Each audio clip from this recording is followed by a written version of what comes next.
సింధూర్ రెడ్డి గారు. ధన్యవాదాలు అధ్యక్ష. రాష్ట్ర వ్యాప్తంగా ఉన్న బీసీ సంక్షేమ హాస్టల్లో 50% వరకు వార్డెన్లు ఖాళీగా ఉన్నాయి అధ్యక్ష, పోస్టులు. మా సత్యసాయి జిల్లాలో 61 హాస్టళ్లు ఉంటే ఇందులో కేవలం 26 మంది వార్డెన్లు ఉన్నారు అధ్యక్ష. 35 ఖాళీలు ఉన్నాయి అధ్యక్ష ఇప్పటికీ. అదేవిధంగా కుక్స్, కామాటి మరియు వాచ్మెన్ పోస్టులు మా జిల్లాలో 30 పైచిలకు ఖాళీలు ఉన్నాయి అధ్యక్ష. ఇన్ని ఖాళీలు ఉండడం వల్ల పిల్లలు సరైన పర్యవేక్షణ లేక ఇబ్బంది పడుతున్నారు అధ్యక్ష. వీటిని భర్తీ చేసే ఆలోచన ప్రభుత్వం చేస్తోంది అధ్యక్ష. రెండోది, రెసిడెన్షియల్ స్కూల్స్లో మంచి రిజల్ట్స్ ఉండడం వల్ల పేరెంట్స్ చాలా వరకు రెసిడెన్షియల్ స్కూల్స్లో చేర్చడానికి పిల్లల్ని ఇష్టపడుతున్నారు అధ్యక్ష. సో తక్కువ పిల్లలు ఉండే బీసీ హాస్టల్స్ని మర్జ్ చేసి వీటిని రెసిడెన్షియల్ స్కూల్స్గా మార్చే ఆలోచన ప్రభుత్వం చేస్తోంది అధ్యక్ష. అదేవిధంగా పాఠశాలలో సెంట్రల్ సిలబస్ చాలా వరకు ఇంప్లిమెంట్ అయింది అధ్యక్ష.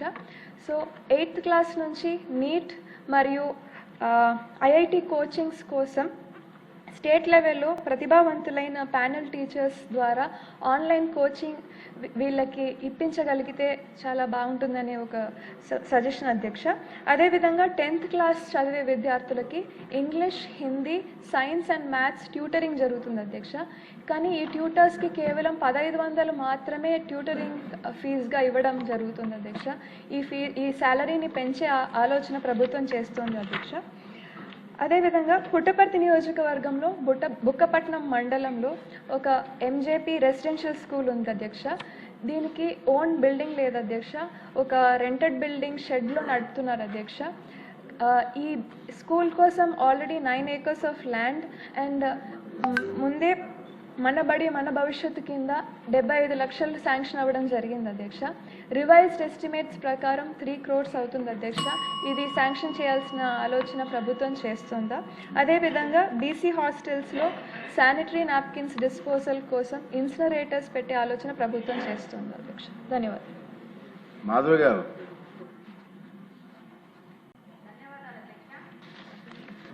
కడప నగరంలో 2004వ సంవత్సరంలో కాలేజీ విద్యను అభ్యసించే బీసీ విద్యార్థినుల కోసం, బాలికల కోసం ప్రభుత్వ బాలికల వసతి గృహాన్ని ఏర్పాటు చేశారు అధ్యక్ష. ఈ భవనానికి 20 సంవత్సరాలుగా స్వంత భవనాలు లేవు అధ్యక్ష. అద్దె భవనాల్లో ఈ యొక్క హాస్టల్ నడుపుతున్నారు అధ్యక్ష. దాదాపు 130 మంది బాలికలు intermediate, degree, nursing, post graduate చదువుల కోసము సుదూర ప్రాంతాల నుంచి వచ్చి ఇక్కడ ఆశ్రయం పొందుతున్నారు అధ్యక్ష. ఆస్పిరేషనల్ డిస్ట్రిక్టు ఎన్నో ఆస్పిరేషన్తో జిల్లాలో నలుమూల నుంచి వెనకబడిన బీసీ విద్యార్థినులు ఈ ప్రాంతాన్ని ఇక్కడికి వచ్చి విద్యను అభ్యసిస్తున్నారు అధ్యక్ష. దురదృష్టం ఏంటంటే అధ్యక్ష, అద్దె చెల్లించకపోవడం వల్ల అకాడమిక్ ఇయర్ మధ్యలో కూడా యజమానులు హాస్టల్ ఖాళీ చేసిన సందర్భాలు కూడా ఉన్నాయి అధ్యక్ష. ప్రస్తుతం ఉన్న భవనానికి 5 లక్షల రూపాయల అద్దె చెల్లిస్తూ మళ్ళా కరెంటు బిల్లులు, నీటి బిల్లులు ఎక్స్ట్రా కడుతున్నారు అధ్యక్ష. సరైన భద్రతా సౌకర్యాలు లేని కారణంగా ఆడపిల్లలు అభద్రతా భావంతో ఉన్నారు అధ్యక్ష. సరైన భవనాలు కల్పించి భద్రత కల్పిస్తే ఇంకా పెద్ద ఎత్తున వడకబడిన ప్రాంతాల్లోని బాలికలు వచ్చి ఇక్కడ చదువుకునే అవకాశం ఉంది అధ్యక్ష. మంచి స్థాయికి చేరుకునే అవకాశం ఉంది అధ్యక్ష. 2 సంవత్సరాల నుంచి మినిస్టర్ గారికి డిఆర్సీ మీటింగ్లో కానీ అనేక పర్యాయాలు ఈ యొక్క బీసీ హాస్టల్ యొక్క పరిస్థితి వివరించడం జరిగింది అధ్యక్ష. అద్దె భవనము కూలిపోయే పరిస్థితికి వచ్చి ఇప్పుడే ఈ మధ్యనే ఒక నెల 2 నెలల క్రితము ఈ భవనాన్ని మార్చి మా ఇంటి వెనక ఒక భవనాన్ని తీసి బాలికలను పెట్టే పరిస్థితికి ఈ యొక్క బీసీ హాస్టల్ వచ్చింది అధ్యక్ష.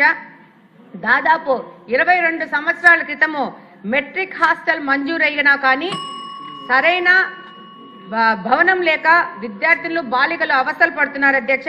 మరొకసారి మీ ద్వారా మంత్రి గారి దృష్టికి తీసుకెళ్తున్నాం అధ్యక్ష. కడపకు మంచి ప్రభుత్వ పరిధిలో సొంత భవనంతో బీసీ హాస్టల్ ఏర్పాటు చేయవలసిన అవసరం ఉంది అధ్యక్ష. తద్వారా బీసీలకు సాయం చేసుకునే పరిస్థితి ఉంటుంది అధ్యక్ష.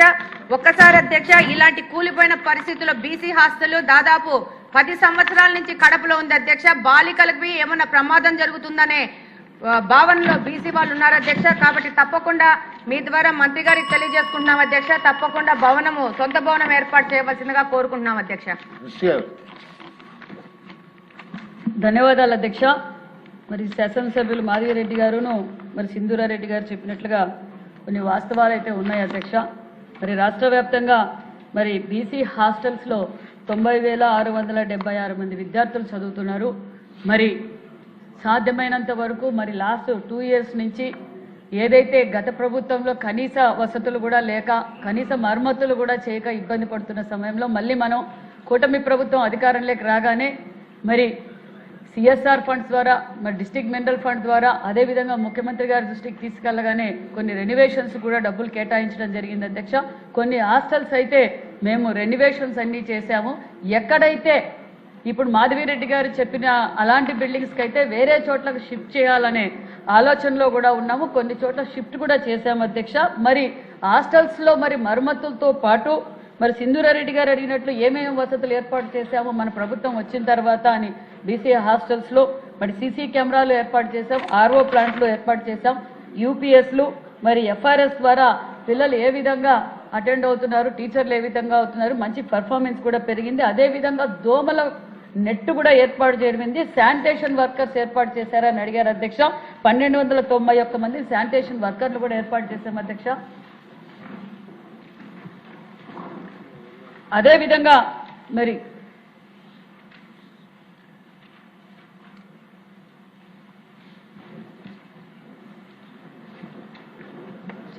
అదేవిధంగా కుక్కు కమాటీలు అడిగారు అధ్యక్ష. కుక్కు కమాటీలు కూడా 113 మందిని కుక్కు కమాటీలు కూడా ఏర్పాటు చేయడం జరిగింది అధ్యక్ష.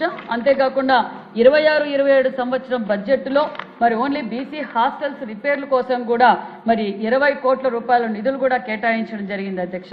మరి శాసనసభ్యులు మరి మన సింధూరారెడ్డి గారు అడిగినట్లు గురుకుల పాఠశాలను హాస్టల్స్ని గురుకుల పాఠశాలలుగా మారిస్తే బాగుంటుందని సింధూరారెడ్డి గారు చెప్పారు. గతంలో రివ్యూ జరిగినప్పుడు ముఖ్యమంత్రి గారి ఆదేశాల మేరకు ఎక్కడైతే తక్కువ మంది 50 లోపల ఉన్న స్ట్రెంత్ ఉన్న పిల్లల్ని మరి గురుకుల పాఠశాలలకు చాలా డిమాండ్ ఉంది అధ్యక్ష. శాసనసభ్యులు మంత్రులు అందరూ మాకు గురుకుల పాఠశాలలు కావాలని కోరటం కూడా జరిగింది అధ్యక్ష.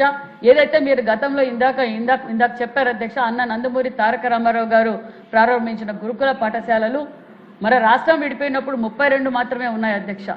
మళ్ళీ మన రాష్ట్రం విడిపోయిన తర్వాత మరి బీసీల పక్షపాతి చంద్రబాబు నాయుడు సార్ ముఖ్యమంత్రిగా ఉన్నప్పుడు 75 గురుకుల పాఠశాలలు శాంక్షన్ చేశారు అధ్యక్ష.